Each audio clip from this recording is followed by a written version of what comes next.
So students, we discussed about Gandhi-Irwin Pact and what sort of compromise was made between Mahatma Gandhi and Irwin. And as per this pact, Gandhi agreed to attend the second roundtable conference that was in 1931. So he went to England in December 1931 to attend this roundtable conference. Okay.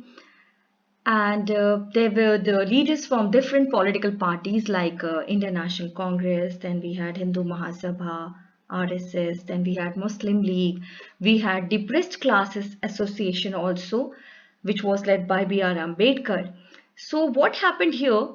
In this meeting, B.R. Ambedkar demanded something which was not accepted by Mahatma Gandhi. Okay, now what was the demand of B.R. Ambedkar? B.R. Ambedkar demanded that there should be reservation for depressed classes people as well as separate electorate. Now, who are depressed classes people? They are the people from low caste, the untouchables. B.R. Ambedkar was himself from this category, you know. आपने इनके ऊपर हिंदी में कभी chapters भी पढ़े होंगे कि how he was suppressed as a child and how he struggled to become a lawyer. So here he made these kind of demands, and Gandhiji, he was not agreed. We know he quite denied these demands, and what happened there was a sort of conflict between B.R. Ambedkar and Gandhi. Okay. Now in this kind of situation, the Britishers, they were in win-win situation कि भाई आप हमसे आज़ादी मांगे आए हो, पहले आप आपस में तो बात कर लो कि how you want to take that independence, because these people were fighting amongst each other.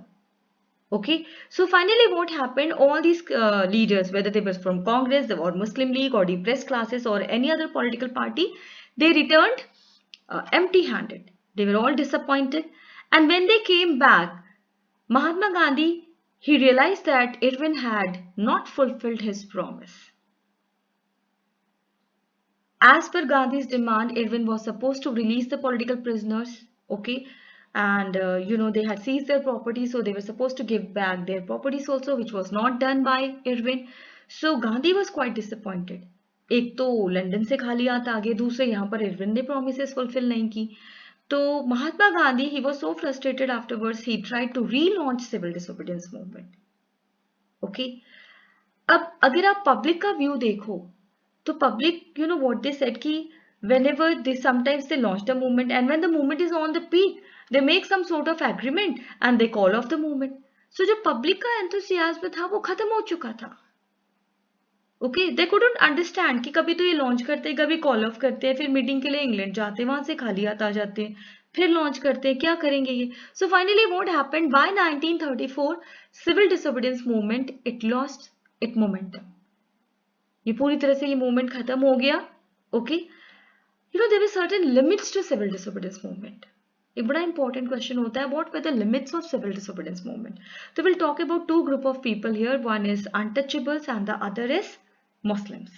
Okay, untouchables, as I discussed with you about Dalit or oppressed people who were known as Harijan. Harijan नाम किसने दिया था? महात्मा गांधी ने. Okay, as I told you that in the second roundtable conference, B.R. Ambedkar demanded reservation of seat for the depressed classes people and separate electorate also, which was not accepted by Gandhi. And what happened? B.R. Ambedkar and Gandhi clashed with each other. Afterwards, they came empty-handed from this conference, this roundtable conference. And then, what was this Depressed Classes Association? It was established by B.R. Ambedkar in 1930, and it comprised of people from the low caste who were treated like untouchables by the high caste people.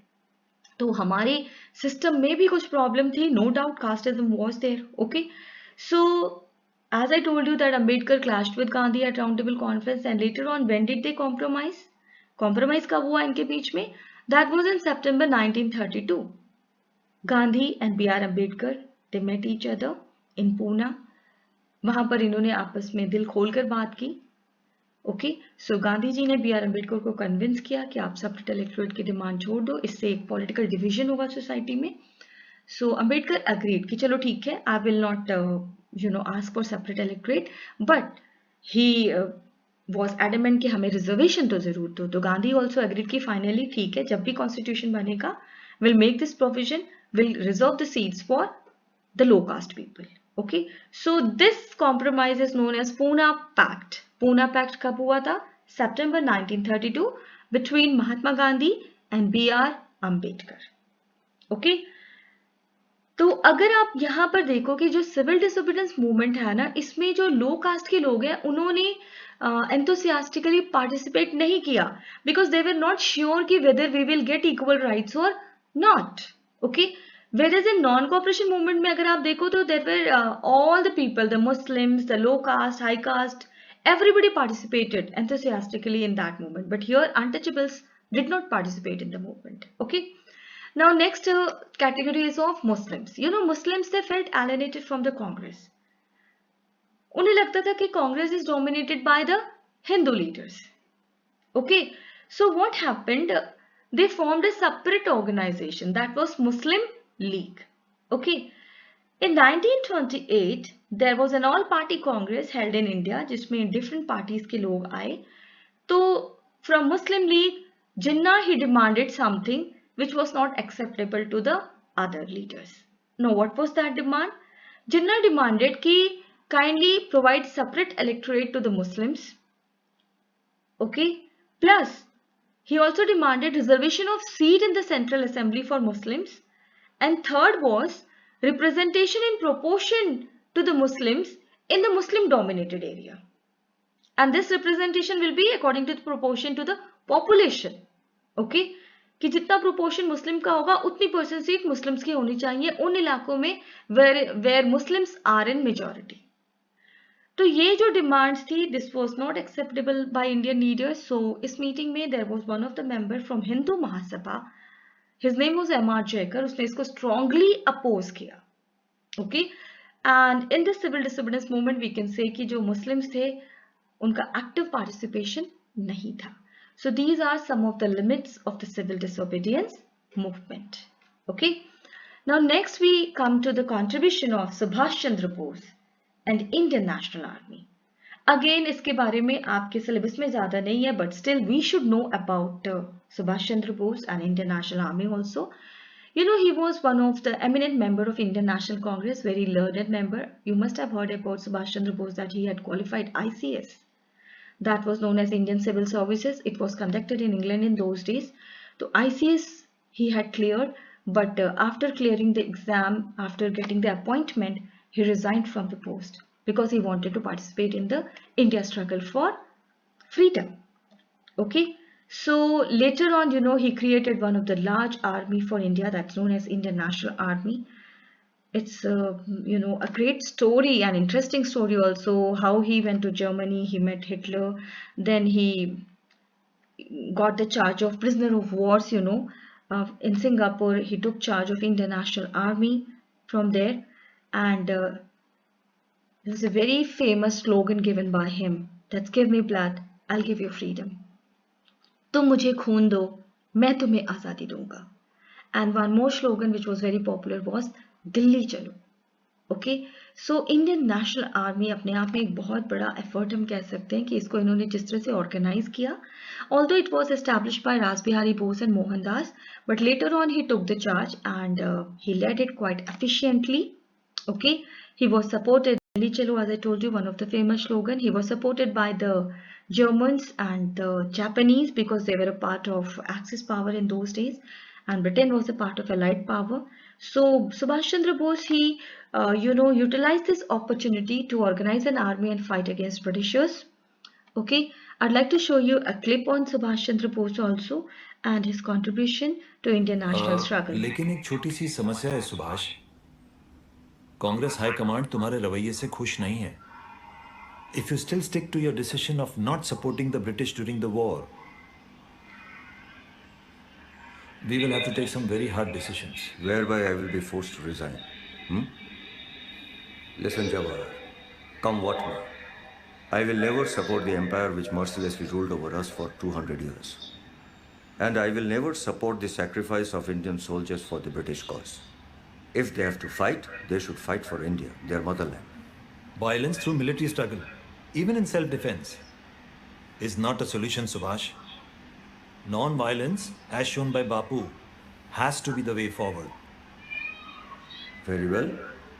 Let us assume we do go forward. India does win freedom, and you are the first Prime Minister, Jawahar. Do you envisage an army, a navy, and an air force for free India? Or do you think the best way to encounter foreign aggression will be to offer the other cheek? Whatever it Jawahar. is,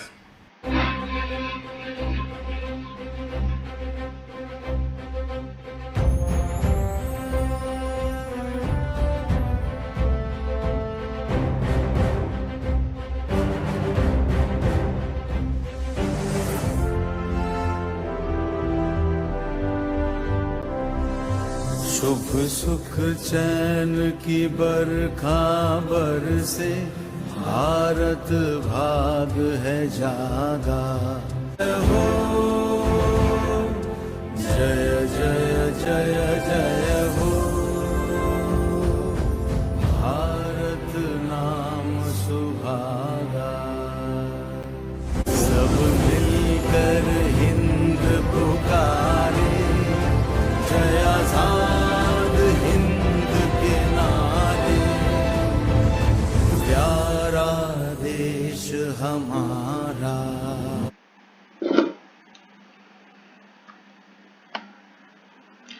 So you can see that Subhash Chandra Bose, he's got a great story, one of the great Indian leader. Okay, and we should know much more about this leader, and I'd like to request you all to, read about him yourself, try to search about him yourself and try to understand his story. Okay, now we come to the next section of the chapter, that is the sense of collective belonging. What led to the sense of collective belonging in India? As I told you, ki, while fighting against the colonists, we developed a sense of unity and we developed a sense of nationalism and collective belonging. But there are certain incidents through which we would like to explain you. In 1870, Bankim Chandra Chattopadhyay, he wrote a song Vande Mataram. It was a hymn to motherland which was later included as in novel Anand Mat also. तो जब भी हम बात करते हैं भारत माता, ठीक है, ये कंसेप्चुलाइजेशन सबसे पहले कहां से आया? That was in a song Vande Mataram, and it was in a song written by Bankim Chandra Chattopadhyay. Okay, और अगर पेंटिंग की बात करें तो सबसे पहले जो पेंटिंग बनाई थी that was in 1905, Abanindranath Tagore. He painted a famous image of Bharat Mata. You can see this painting, this the first image of Bharat Mata. You can see it's an aesthetic figure. Okay, आपके अंदर खुद से एक सैक्रिफाइस की फीलिंग आ जाती है, ठीक है। Then Rabindranath Tagore, he collected the ballads, the nursery rhymes, some mythical stories also about some of the people, in Bengal who fought for the freedom of India. Okay. Then in South India also we had example of Natisha Shastri. In Madras, he published the folklore of Southern India, and this was also about the struggle of local people. Okay, so it was a sort of effort to bring a sense of selective, we can say collective belonging amongst the people of India. And when we talk about the Indian national flag, there is a story behind it, okay. And there's a story of evolution of the Indian national flag. जो हमारा सबसे पहला flag design हुआ, that was during the स्वदेशी and boycott movement. You can see the flag here. It is there are different colors here. You can see there's green, there's yellow, and then we had this red color. You can see here there is 8 lotus also, which is a symbol of 8 provinces. Then we have this moon, it is symbol of Islam. This is sun, which is symbol of Hinduism, and Vande Mataram. Okay, so this was the famous flag of the Swadeshi and boycott movement. Later on, during non-cooperation movement, Gandhi, he redesigned the flag. Okay, as per Gandhi, he thought that this is there are religious symbols which is not right, and then these symbols, the lotus for 8 provinces, is depicting colonialism. So he redesigned the flag. And what happened in this flag? There was orange color at the top, white in the middle, green at the bottom. Then there was charkha in the middle also. I hope you know the symbols of these color, like orange is for sacrifice, white is for peace, and green is for prosperity. Then this charkha, it was a symbol of self we can say becoming economically self-sufficient. Okay, through Charkha movement, Gandhi, what was he trying to do? He was trying to hit the Britishers where it was going to hurt them the most. That is their economy, which was based upon selling the textile to India. So through this movement, what he was trying to explain to Indians that better make your own cloth and use your own cloth instead of buying the British textile. Okay, so charkha was the symbol of self-sufficiency, we can say, in economy.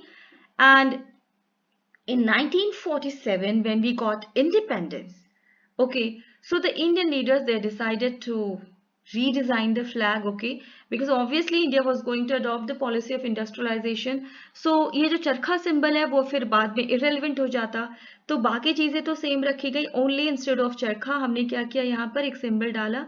This is taken from the emblem of we can say national emblem है. This is taken from the Ashokan pillar का top है, वहां से हमने ये अशोकन चक्र जो है इसको यहाँ पे डाला. Okay, now Ashokan Chakra, Ashoka the Great, he ruled over a vast empire. Maurya dynasty was one of the largest empire of India, and we had a great ruler like Ashoka. तो अशोका चक्र हमको हमारे एक history के बारे में बताता है, एक ऐसा इंसिडेंट जिस पर हम प्राउड फील कर सकते हैं. Okay, there are 24 we can say spokes in this Ashokan Chakra. और कभी भी आपसे कोई पूछे कि there are how many colours in the flag, do remember it's not only 3, we can say there are 4 colors. Blue is also there. Okay, so I hope you understood this. So जब भी आपसे पूछा जाए कि give an account of the evolution of the Indian national flag, तो आप इसको 3 stages में बता सकते हो. Indian national flag during Swadeshi and boycott movement, then Indian national flag during non-cooperation movement, and the current flag of India. Okay, next comes reinterpretation of history. Okay, this is also one of the important point, If you see the modern history before independence, तो we were a colony of Britishers. तो ऐसा कुछ है नहीं हमारे पास जिस पे हम बहुत proud feel कर सके. If you go through the medieval history, we were ruled by the foreigners. If you come to slave dynasty, then Tughlaqs, Khaljis, okay, then Lodhis, afterwards Mughals. So we were all ruled by the foreign rulers, who came, who invaded, okay, defeated us, and they captured and they started ruling us. If you go to ancient history, there is something we could be proud of, like the Maurya dynasty, Ashoka, Chandragupta Maurya, then Gupta dynasty. We come to know about Chandragupta, Samudragupta. Okay, so what happened? There were some British historians as well as Indian historians who started searching about Indian history.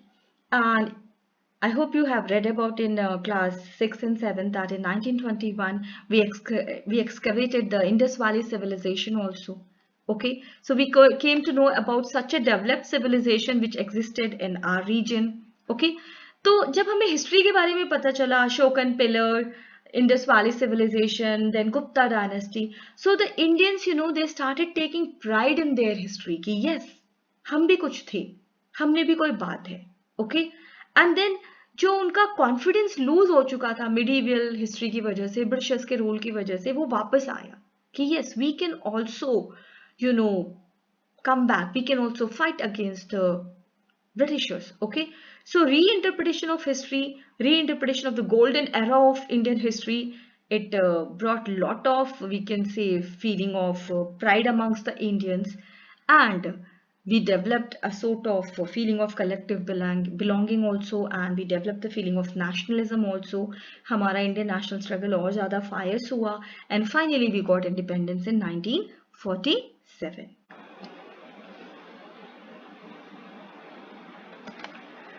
So now we come to the last section of this chapter, that is homework. This chapter is complete now. Okay, so students, go through the module, go through the NCERT book, try to solve the subjective questions given in the NCERT book as well as LN module also. These are few questions which I would like you all to answer. Write the answer and send it to me. The first question is, write a short note on Simon Commission. Then next question is, what led to the launching of civil disobedience movement? Afterwards, what were the limitations of the civil disobedience movement? And the last question is, enumerate the events which led to the evolution of the Indian national flag. Okay, so kindly try to attempt these questions. And in case if you have any doubt, any question, you can contact me. You can call me, you can text me also. So now we come to the end of the chapter. Thank you very much. All the best. Stay home and stay safe.